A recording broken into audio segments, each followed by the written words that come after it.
senador Randolph,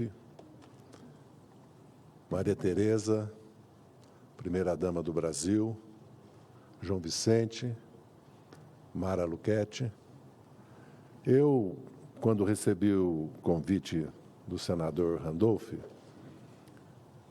quase não aceitei, porque desde o dia da madrugada de 1º de dezembro, quando a Câmara dos Deputados cassou meu mandato, que o povo de São Paulo tinha me dado pela 3ª vez, eu nunca mais voltei ao Congresso Nacional. Mas acredito que João Goulart merecia e merece a minha presença hoje aqui, Maria Tereza. Quero prestar essa homenagem a essa figura fantástica da nossa história, que foi João Goulart. Vamos lembrar que João Goulart foi impedido de continuar no Ministério do Trabalho por causa do salário mínimo. E vamos lembrar que o nosso povo trabalhador, a nossa classe trabalhadora, votou no PTB em sua maioria de 46 a 64.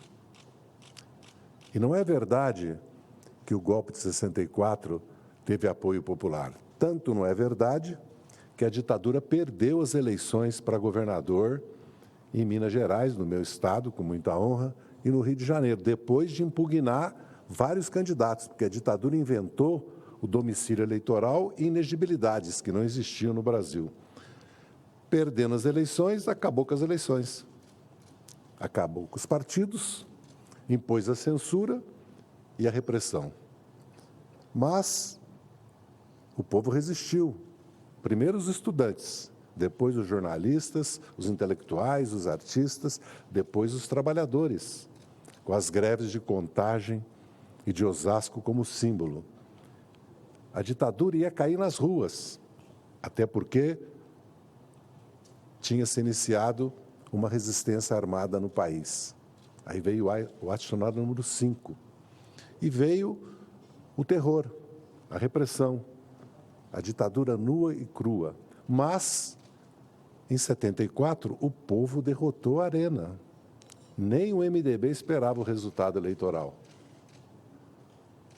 16 de 21 senadores e 44% da Câmara dos Deputados. O que os militares fizeram? Fizeram um pacote de abril. E assim mesmo, perderam as eleições de 78. Em 78, o MDB ia eleger no colégio eleitoral o presidente. Eles mudaram as regras do colégio eleitoral.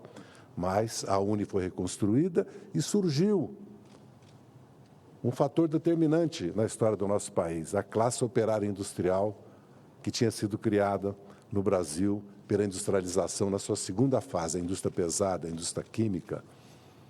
Essa classe operária se levantou no ABC, surgindo a liderança do Lula. E nós tivemos depois a campanha das diretas. E a Constituinte, que foi uma Constituinte marcada pela presença popular. Todos nós nos lembramos da mobilização que houve no país. Eu digo isso para repor a história que o nosso povo resiste, luta. E se temos democracia é por isso. Porque como a extrema-direita e o conservadorismo cresceu no mundo todo, inclusive na América do Sul, nós acabamos de ter eleição na Argentina de um governo de extrema-direita, é preciso recolocar que a luta é que faz a lei, a luta política, a luta social. Esse é o nosso papel. Por isso que nós relembramos 64. Por isso que é um compromisso irrenunciável o esclarecimento sobre os mortos desaparecidos, a comissão de mortos desaparecidos, a luta pela verdade do que aconteceu.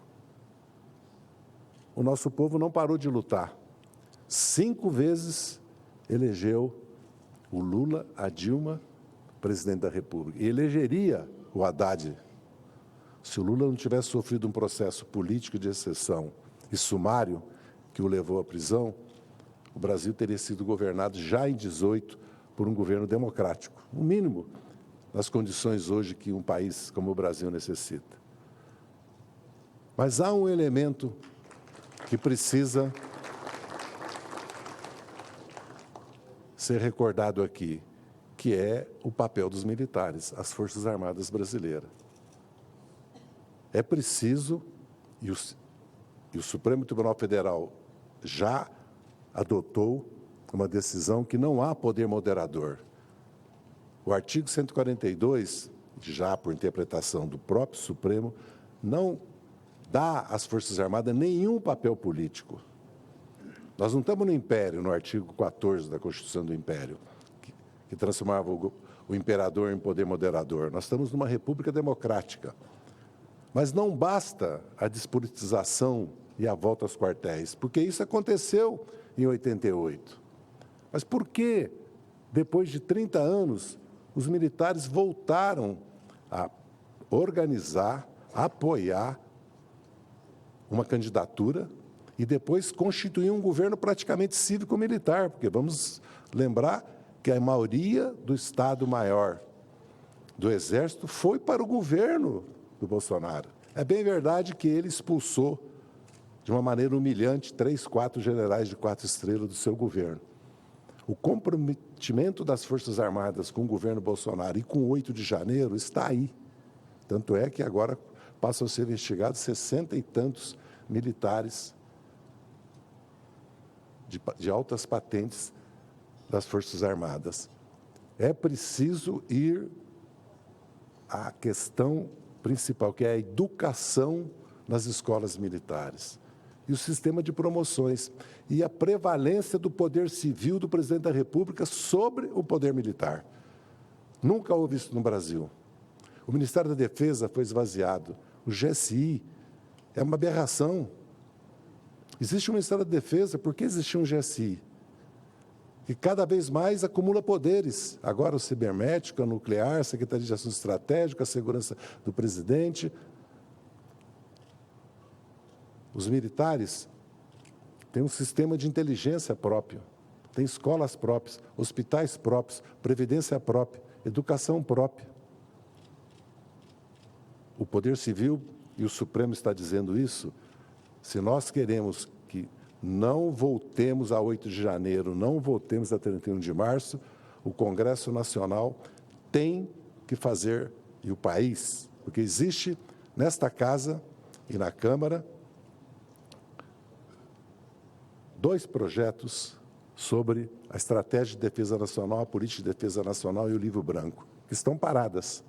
É preciso que, publicamente, o país todo debata o papel das Forças Armadas, democraticamente, até para o Brasil ter umas Forças Armadas à altura do que o Brasil é.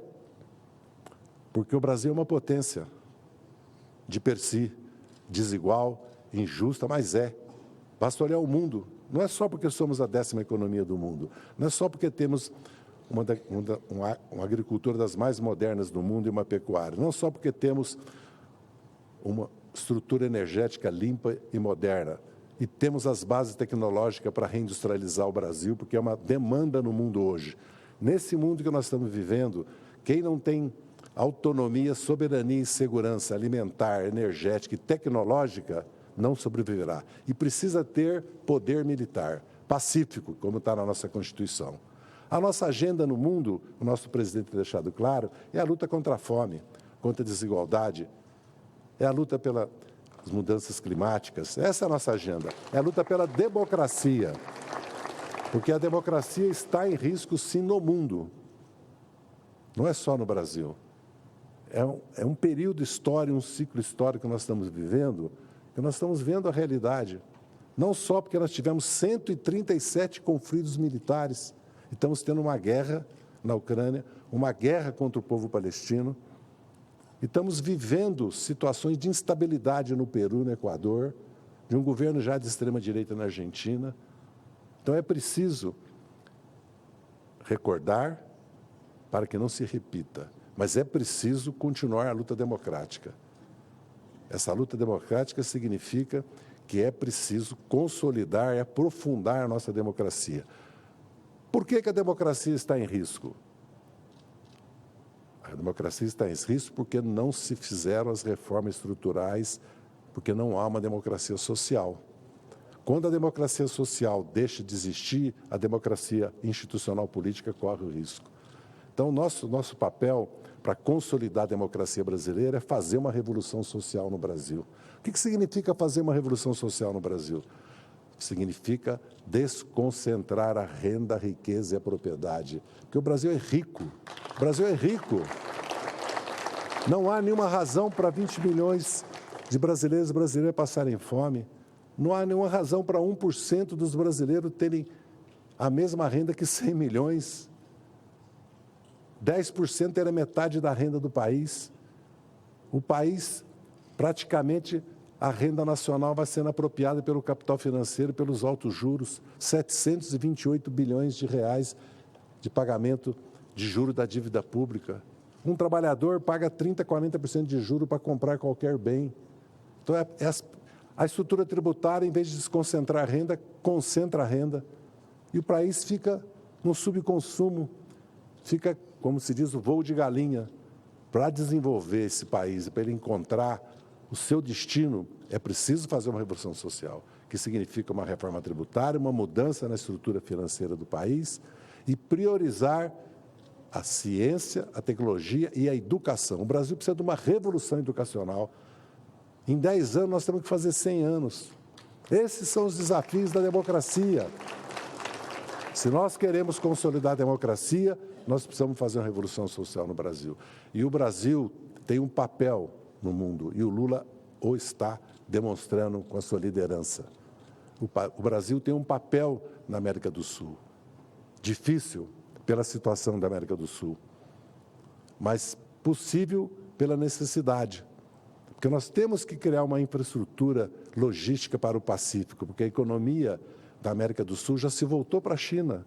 O principal investidor, o principal mercado já é a China, da Colômbia ao Uruguai, incluindo o Brasil. Nós precisamos de uma integração energética, nós precisamos juntos preservarmos a Amazônia, com os países da Amazônia. Nós precisamos juntos enfrentar o problema da imigração e o problema do narcotráfico e do crime organizado, juntos na América Latina. O mundo vive uma contradição absoluta. A Europa está estagnada, em crise, em guerra, não cresce, a população não cresce e não aceita a imigração. A imigração já se provou aqui nesse país e nos Estados Unidos, ela é um fator de desenvolvimento, ela é um fator que permite ao país repor população. Os países estão deixando de crescer suas populações. Então, é mentira que o imigrante rouba emprego. Pelo contrário, o imigrante, como nós, esse país aqui se industrializou por causa da imigração. Porque os ingleses criaram uma infraestrutura nesse país para levar nossos produtos primários, e a Primeira Guerra Mundial permitiu que a mão de obra que tinha vindo para o Brasil, os imigrantes europeus, iniciasse o processo de industrialização desse país, que depois da Revolução de 30 e da figura de Roberto Simons, que derrotou a visão agrarista, fez o país ser o que ele é hoje, sempre pela mão do Estado. Dizer que o Brasil não precisa do Estado é não olhar o tamanho do Estado dos Estados Unidos, o tamanho que os Estados estão jogando esse papel na Europa. Todos os países do mundo estão se autoprotegendo, porque a pandemia e a guerra da Ucrânia mostrou que um país como o Brasil não pode depender do fertilizante, dos produtos farmacêuticos, dos produtos químicos, da tecnologia, até dos agrotóxicos, que espero deixem de existir nos próximos 10 anos, do resto do mundo. Nós precisamos produzir aqui. Então, é hora de completar a Revolução Brasileira. A tão esperada Revolução Brasileira é a Revolução Democrática que nós precisamos fazer. Que, repito, o Brasil precisa de uma revolução social. E, nesse sentido, João Goulart foi um precursor. João Goulart foi derrubado pela força das armas, que a nação deu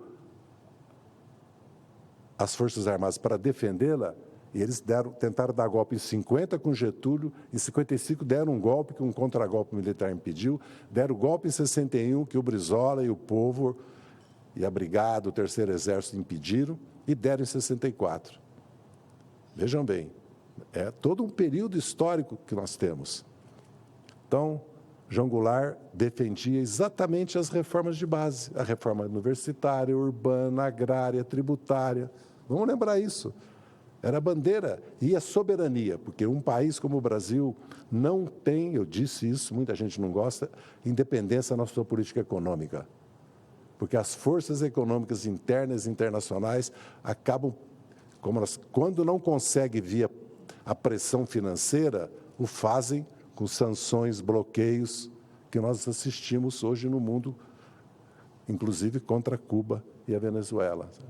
Então, o Brasil precisa de um pacto nacional, de um acordo nacional, para que as forças políticas, as forças que representam tanto as classes trabalhadoras, como setores importantes do empresariado e as camadas médias, democráticas, progressistas, se unir em torno de um programa. Não é possível que o Brasil perca outra oportunidade histórica, porque já abriu uma janela de oportunidade histórica para o Brasil, por causa da transição energética, por causa da transição ambiental, por causa das consequências do surgimento da China, da Índia, da Rússia, da Turquia e do Irã como potências. Há uma oportunidade, que é preciso reestruturar o capitalismo no mundo. E o Brasil tem essa oportunidade, mas para isso o Brasil precisa internamente de uma unidade, de uma coesão, para que nós tenhamos força para fazer as mudanças que o Brasil precisa. Muito obrigado.